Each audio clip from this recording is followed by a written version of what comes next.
28. Um transformador monofásico possui nas suas especificações de placa a potência de 22 kVA. kVA o que é? Potência aparente. Tensão nominal do primário, 220 volts. E tensão nominal do secundário, 440 volts. Olha só uma coisa interessante. Quando a gente pensa em transformador, muitas vezes falando em rede de distribuição, tu imagina que está entrando lá 13.8 e saindo 380, né? Quando se tem esse nível de tensão, né? Pode ser 220, 110 na baixa tensão, né? Na rede primária pode ser 13.8, 23, né? 34. Mas usual, né? É 13.8 na primária e 380, né? Ou 220 na rede secundária. Esse transformador é um transformador abaixador. Abaixador. Porque existem transformadores elevadores. Né? Dentro do equipamento eletrônico tem também um transformador, geralmente. Né? Lá também é o transformador abaixador. Ele recebe lá 220 volts, né? Geralmente, ou 110, e rebaixa para 12 volts, né? 24, que é a tensão de alimentação da placa eletrônica. Esses são transformadores abaixadores. Mas aqui o cara está falando que tem um primário com 220 e um secundário com 440. Está elevando a tensão. Esse é um transformador elevador. Isso são outras questões que podem cair e você já tem que estar ligado. Então nós temos o transformador rebaixador, nós temos o transformador elevador. Elevador onde que a gente vai ver isso, professor? Por exemplo, nas usinas geradoras de energia. Nas usinas geradoras de energia tem um transformador elevador. Por quê? Porque quando é gerada aquela tensão, ela não gera na tensão de transmissão, né? Uma linha de transmissão de 500 kV, 230 kV, né? 138 kV, não foi gerado nesse valor. Foi gerado num valor menor, né? E ampliado para esses valores maiores para poder transmitir, né, essa energia, para evitar aí perdas, enfim, né? Isso, essa questão de perdas é uma outra videoaula que tem lá no portal. Mas só para dizer aqui, então esse transformador é elevador. Entra uma tensão menor e ele aumenta. Temos transformador rebaixador, que eu acho que é o mais usual. Temos transformador elevadores, que também existem. E temos os transformadores isoladores. Tá? Questão de prova, com certeza, isso aí. O que é o transformador isolador? Ele entra 13.8 ou entra 380 e sai 380. Bom, professor, é jogar dinheiro fora, né? Para que um transformador vai entrar 380 e vai sair 380? Para isolar, é um isolador. Por exemplo, em hospitais, não existe um sistema isolado, sistema elétrico isolado, né? Para não ter ruído, principalmente para não ter a tensão de curto-circuito tão alta, da fase terra principalmente, né? Onde de repente um curto-circuito desarmaria o disjuntor e qualquer curto, qualquer problema desarmaria o disjuntor, só que o disjuntor lá daquela máquina da UTI não pode desarmar assim por qualquer coisa, porque existe um paciente lá entubado. Deve ter outros dispositivos, né, de backup, mas por natureza, um ambiente desse, a instalação elétrica desse ambiente, ela usa um transformador isolador, de forma com que o potencial de curto-circuito no curto fase terra venha a ser um valor muito baixo, né, para não desarmar o disjuntor. Ah, mas quando der um problema lá, daí? Não, quando der um problema, vai ativar um sistema de sinalização e áudio para o pessoal da manutenção dizer, ó, deu um problema lá em tal circuito. Mas o disjuntor geral não vai desarmar. Vai indicar que teve um problema, né? Claro, se for um problema grave, se for um problema que se repete, que não, né, vai colocar em risco, né? Mas como? Instalando um transformador isolador, a corrente de curto-circuito já reduz muito, né? Então, muito mesmo, muito próximo de zero, inclusive, já não existe um risco, né, de um choque elétrico fase terra, né, tão intenso quanto no sistema convencional. Enfim, transformador isolador, né, para isolar as redes quando eu tenho um circuito, um ambiente peculiar, como por exemplo, uma sala de cirurgia do hospital. Certo, pessoal? Transformador isolador. Vamos lá. O que ele pergunta? Assinale a alternativa que indique a corrente nominal dos terminais do primário e do secundário. Moleza. Moleza. Olha só. Vou abrir aqui esse vídeo aqui. Tem duas formulazinhas, né? Tem duas formulazinhas. Deixa eu ver, tá no tempo 3:35. Tem duas formulazinhas que você precisa decorar. Não tem jeito. Algumas formulazinhas, né? Na eletricidade tem algumas formulazinhas que você precisa decorar.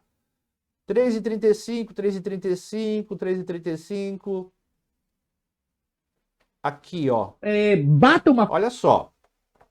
Essas duas formulazinhas, você... tá no sangue do eletricista. Tá no sangue do eletricista, né? O eletricista mais básico, o eletricista que não é eletrotécnico, mas que trabalha só em campo, que não faz muito cálculo, que não faz projeto. Precisa saber. Precisa saber, porque é simples. E esse conhecimento simples vai tirar ele muitas vezes de uma sinuca de bico lá no campo, certo? Que ele vai precisar dar uma posição mais técnica, né? E ele não sabe esse cálculo muito básico. Bom, tem a primeira lei de Ohm, né? Primeira lei de Ohm, que a gente já viu que é um triângulo, né? E quando a gente bota o dedinho aqui no V, eu quero achar o V. Eu boto o dedinho no V, daí eu tenho a fórmula para mim achar o V, que é R vezes I. Então esse triângulo tem essa função de facilitar, né, para a gente não precisar decorar a fórmula, na verdade. Só mentaliza o triângulo. Ah, tá, se eu botar, eu quero descobrir a tensão. Botei o dedinho em cima da V, vai sobrar R vezes I. Então, tensão é igual a R vezes I. Ah, eu quero descobrir a resistência. Bota o dedinho em cima da resistência, vai sobrar tensão dividido por I. Resistência é igual a tensão dividido por I. Ah, quero achar a corrente. Corrente, bota o dedinho em cima do I, o que sobrou foi o VR. Corrente é igual a U dividido por R. Beleza? A gente explicou isso detalhado no vídeo, aqui no vídeo gravado. E existe uma outra fórmula, que é da potência. P V vezes I. P é igual a V vezes I.